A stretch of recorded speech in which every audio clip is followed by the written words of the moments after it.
Nos alegra poder verles en esta mañana, poder compartir con ustedes, con cada uno de ustedes, la palabra que el Señor pues ha puesto en el corazón de este ministerio para compartir el día de hoy. Y yo les decía esta mañana que nos tomáramos un tiempo para listar nuestras cosas. Sabemos que estamos pues en nuestras actividades diarias, eh, cada día como con su rutina, pero la idea es que nos tomemos ese pequeño tiempo y podamos disfrutar de la palabra del Señor. Y si ustedes notaron las adoraciones del día de hoy, son adoraciones muy poderosas y muestran a nuestro Dios como lo que es Él, santo. Vino como hombre, pero permaneció santo, sin pecado, sin mancha, eh, sin perder de vista quién era Él y su propósito. Y yo le invito que cada vez que nosotros escuchemos y prestemos nuestro oído a las adoraciones, a la música, a lo que nosotros podamos escuchar, le pongamos un sentido, le pongamos inteligencia a cada palabra que nosotros estamos escuchando, porque eso es lo que permitimos que a nuestros oídos entre. E inteligentemente decidimos, y yo confío que las personas de este ministerio inteligentemente decidirán qué va a entrar a sus oídos y qué no. Bueno, yo les voy a pedir a Julito y a María Paula que por favor me ayuden y cada uno de ustedes en su casa, pero ellos pues nos van a ayudar a leer hoy la palabra de Lucas, capítulo 2, verso del 1 al 7. Así que vamos por favor a buscar ahí en sus casas Lucas, capítulo 2, y vamos a leer del verso 1 al verso 7. Entonces, por favor, Julito y María Paula, cuando ya lo tengamos para que me ayuden a leer. Amén. Por aquellos días, Augusto César decretó que se levantara un censo en todo el Imperio Romano. Este primer censo se efectuó cuando Cirenio gobernaba en Siria. Así que iban todos a inscribirse, cada cual a su propio pueblo. También José, que era descendiente del rey David, subió de Nazaret, ciudad de Galilea, a Judea. Fue a Belén, la ciudad de David, para inscribirse y junto con María, su esposa, que se encontraba encinta. Y mientras estaba allí, se le cumplió el tiempo. Así que dio a luz a su hijo primogénito. Lo envolvió en pañales y lo acostó en un pesebre, porque no había lugar para ellos en la posada. Muchas gracias. Bueno, una de las cosas que nos agrada mucho con mi hijo son los pesebres. En este tiempo la gente arma unos pesebres hermosos. Eso parecen barrios completos. eh, y nos quedamos sorprendidos con mi hijo. Es una de las cosas que más nos gusta en esta época, que pues todos están emocionados, armando los árboles de Navidad y los pesebres, pero una de las cosas que más nos llama nuestra atención son los pesebres, porque realmente es basado, no son reales, no son tan acercados a la realidad, pero es basado en una historia real que hoy vivimos. Que gracias a esa historia es que podemos hoy eh, estar aquí presentes.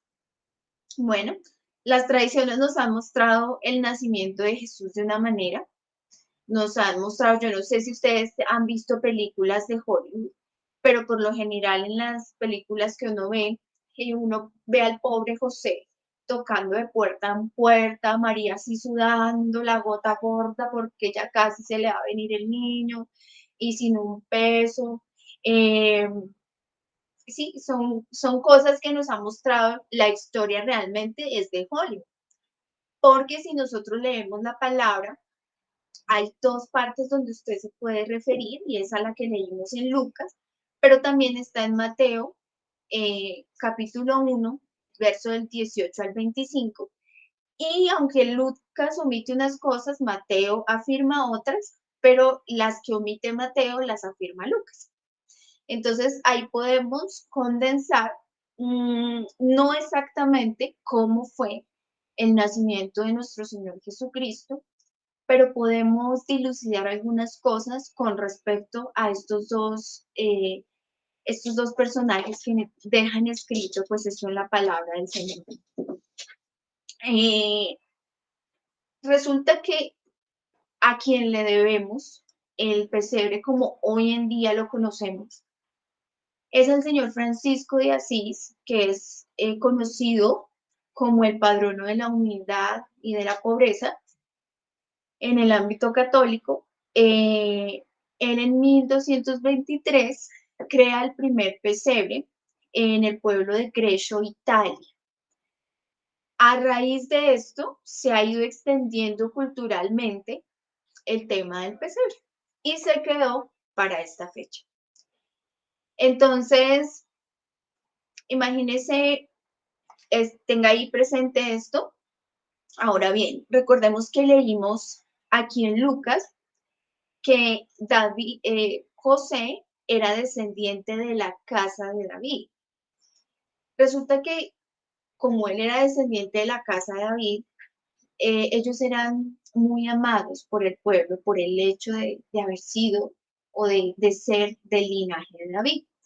Entonces, digamos que si hubiera llegado José en toda esta historia que nos cuenta en las películas o en las tradiciones orales, pues realmente hubiera sido algo muy grosero si él no hubiera sido recibido. ¿Qué pasa?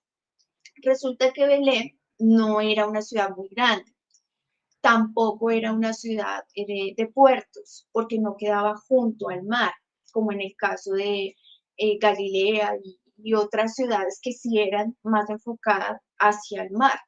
Entonces, el hecho de que tuvieran cercanía con el mar hacía que esas ciudades tuvieran diferentes sitios donde los extranjeros se pudieran quedar, ¿sí?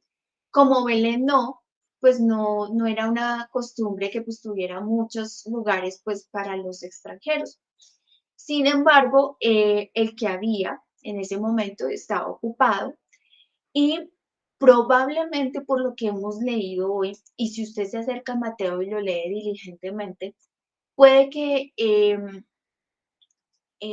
a José y a María lo hubiera recibido algún familiar, puede, o un conocido, un amigo, esto no lo sabemos, pero podemos más o menos afirmar esto debido a que las casas del primer siglo, de la Palestina del primer siglo, tenían una particularidad. ¿Cómo eran las casas de la Palestina del primer siglo? Y usted lo puede afirmar leyendo las parábolas. A mí me agradan mucho las parábolas porque deja entrever historias muy hermosas que pienso que en algún punto de la vida de Jesús puede que, esto es una opinión muy personal, que puede que hayan sido realidad y él lo haya metido como una parábola, pero bueno, esto es algo muy mío, algo de una opinión muy personal.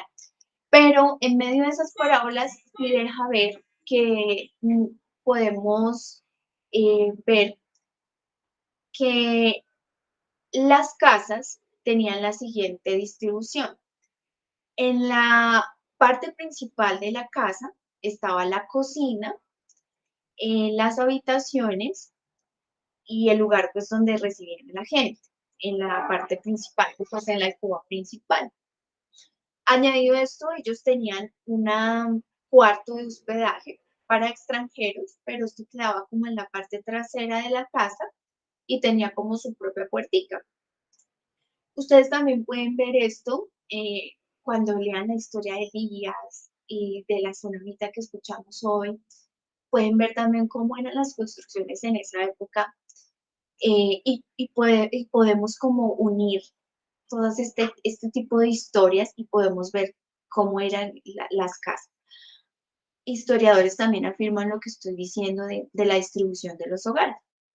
Entonces, resulta que para ellos era muy importante cuidar el ganado.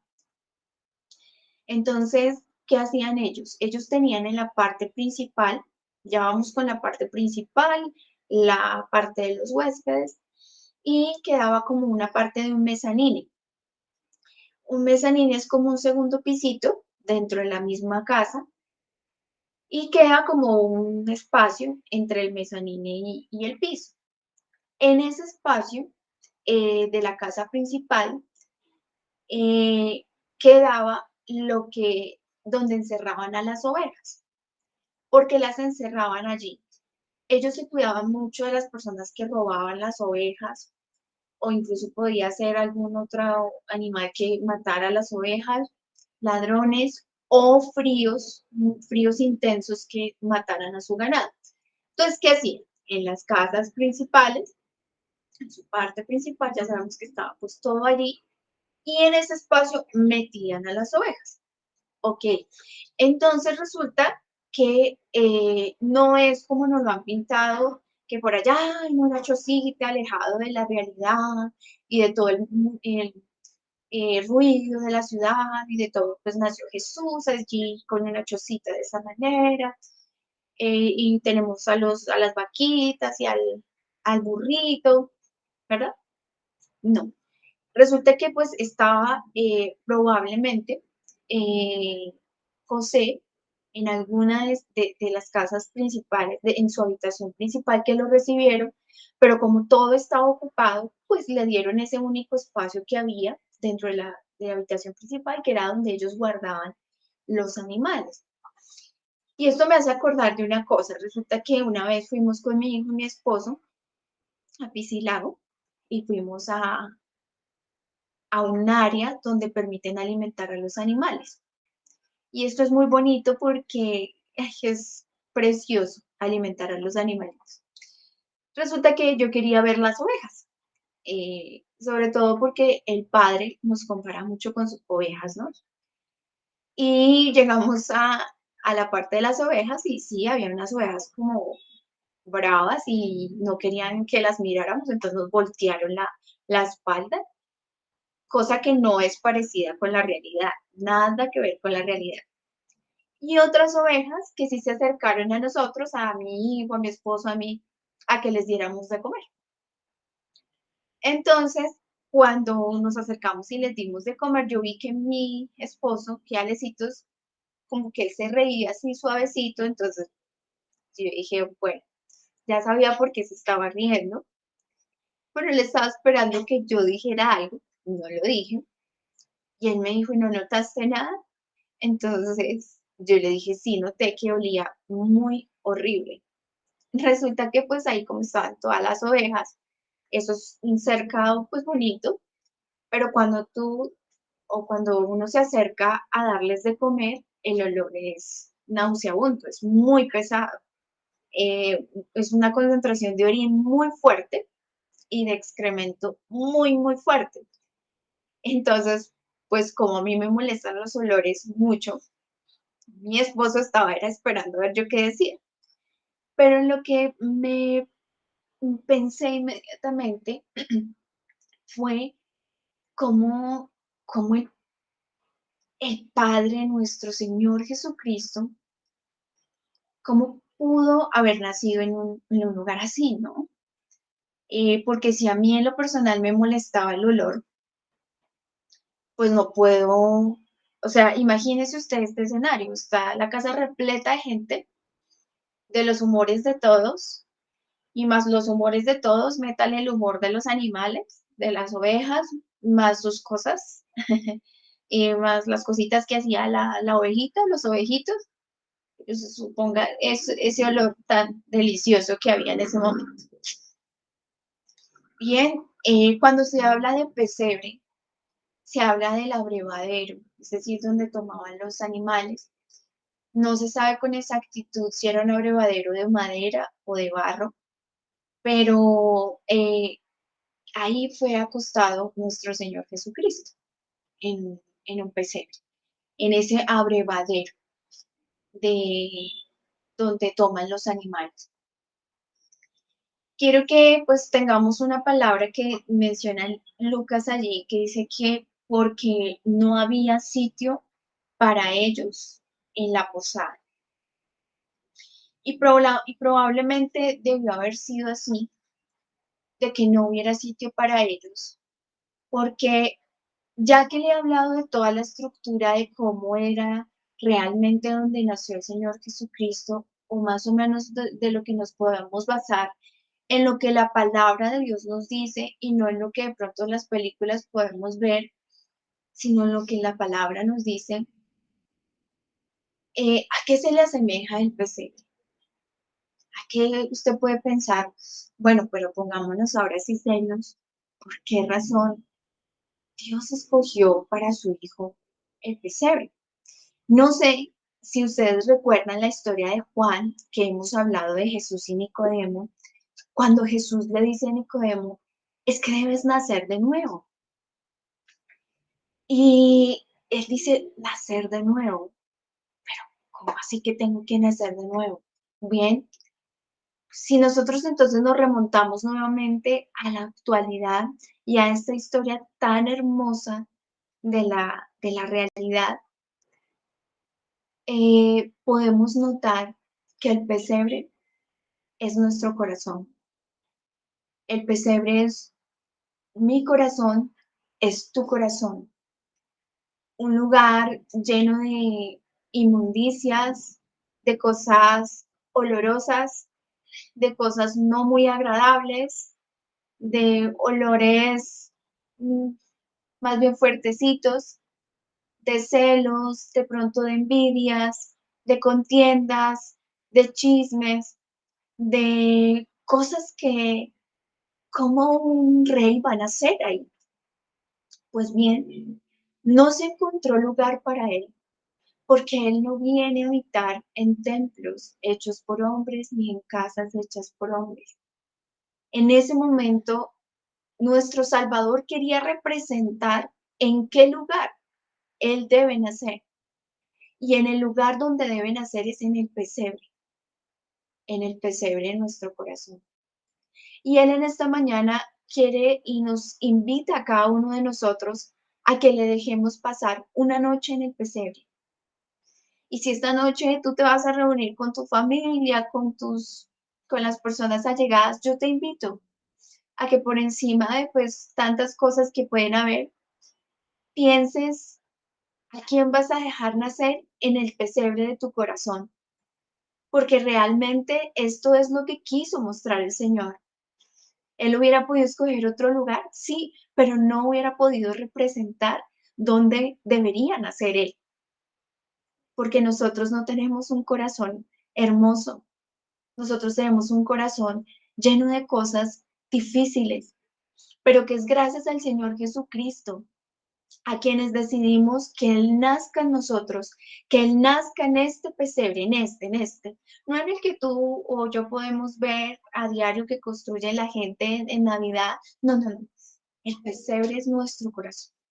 Por eso no se halló lugar donde Él pudiera nacer, tenía que ser en ese lugar, como esos, para que realmente entendiéramos que un rey tan poderoso está pidiendo nacer en un lugar tan feo como lo es nuestro ser, pero que Él dice, yo quiero nacer en tu corazón, yo quiero tocar en esta mañana tu vida para que me permitas entrar realmente.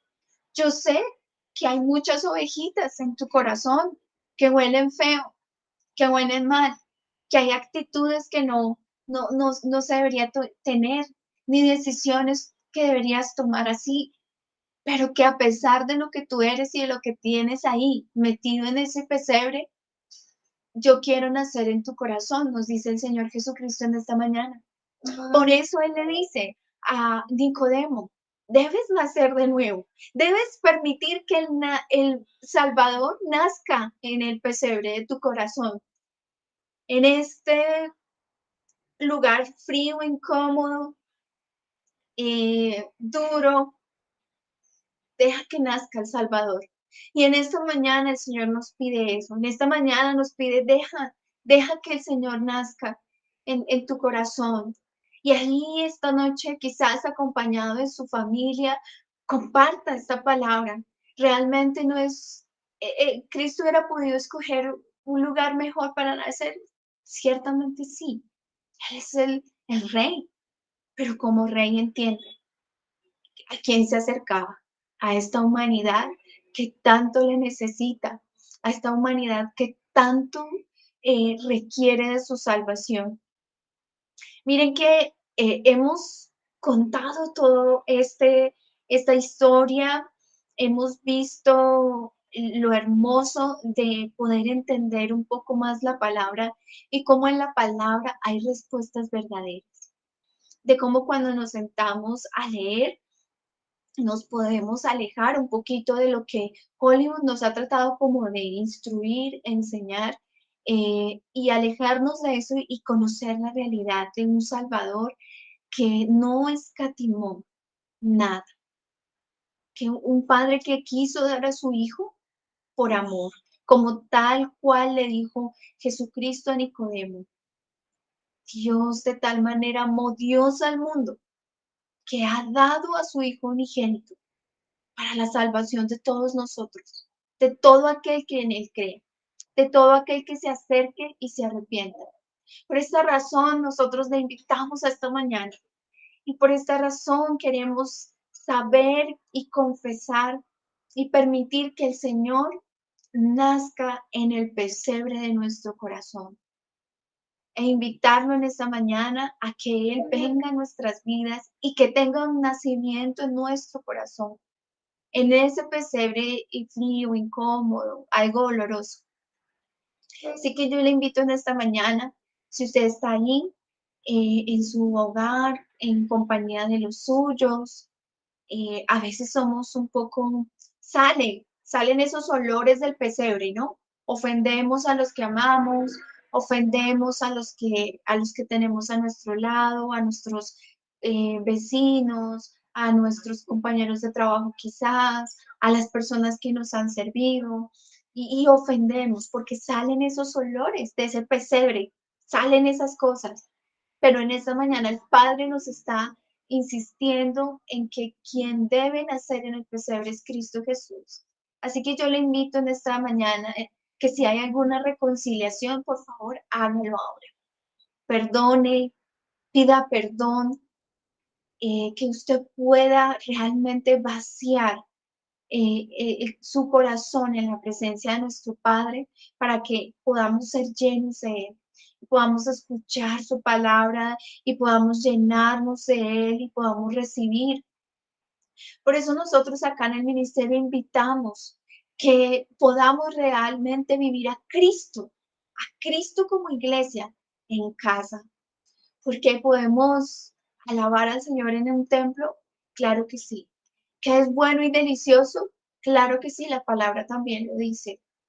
Pero después de la pandemia aprendimos y nos dimos cuenta que Dios es un Dios de intimidad, en casa, en cena, en donde podemos realmente vivirlo y no saliendo de pronto de un domingo a seguir la misma pelea o quizás a embriagarnos de licor o quizás a seguir en nuestros vicios o quizás y seguir en la misma vida de siempre. No, la idea que, que anhelamos que todos podamos vivir es que en ese minuto de amor diario que tú le puedas dedicar al Señor, podamos realmente vivir la vida de Cristo en cada uno de nosotros y podamos mostrar la diferencia al mundo que lo necesita, conocer de Él, que conozcan, que conozcan de ese santo ser que nació en un pesebre. ¿En cuál pesebre? En el pesebre de tu corazón, en el pesebre de nuestro corazón y que nace aquí para volvernos a su propósito, para volvernos a la comunicación directa con el Padre a través de Cristo Jesús. Señor, en esta mañana te damos inmensas gracias. Gracias, Padre, por habernos mostrado que no se halló sitio para ti en el momento en que naciste como hombre y te hiciste aquí hombre en la tierra. No se halló sitio, Señor, porque anhelabas que entendiéramos que tú no necesitas nacer en templos o edificaciones. No necesitas nacer, Señor, en casas construidas por hombres. Necesitas nacer en un corazón y asemejaste el pesebre donde naciste al corazón humano. Así que, Señor, en esta mañana presentamos nuestro pesebre, este corazón que es duro a veces, que es difícil, que no quiere entregarse a ti, pero que anhelamos, Padre, invitarte en esta mañana. Si usted está conmigo, dígaselo. Padre, quiero invitar a Jesús a mi corazón. Quiero que nazca Jesús, mi Jesucristo, aquí en este corazón que es como un pesebre. Quiero que pases más de una noche, sino que vivas una vida entera en mi vida, Señor. Yo quiero nacer de nuevo. Yo quiero nacer de nuevo. En el nombre poderoso de Jesucristo. Gracias, Padre. Gracias, Señor. Amén. Y damos gracias al Señor en esta mañana por esta preciosa palabra que nos ayuda a entender un poco cuál es el verdadero pesebre que debemos permitir colocar al Señor Jesucristo en él, el pesebre de tu corazón. Siempre que mires esos pesebres hermosos, piensa que ese pesebre es el lugar realmente donde pusieron a Jesús. Eres tú, soy yo, y necesitamos permitir un nacimiento verdadero de nuestro Salvador en nuestros corazones. Paz del Rey para cada uno de ustedes, paz del Señor. Les bendecimos y les amamos en Cristo Jesús. Tengan un excelente día, una excelente semana, que sea una semana poderosa en nuestro Señor Jesucristo, de reconciliación, de amor. El Señor les bendiga. Bendiciones.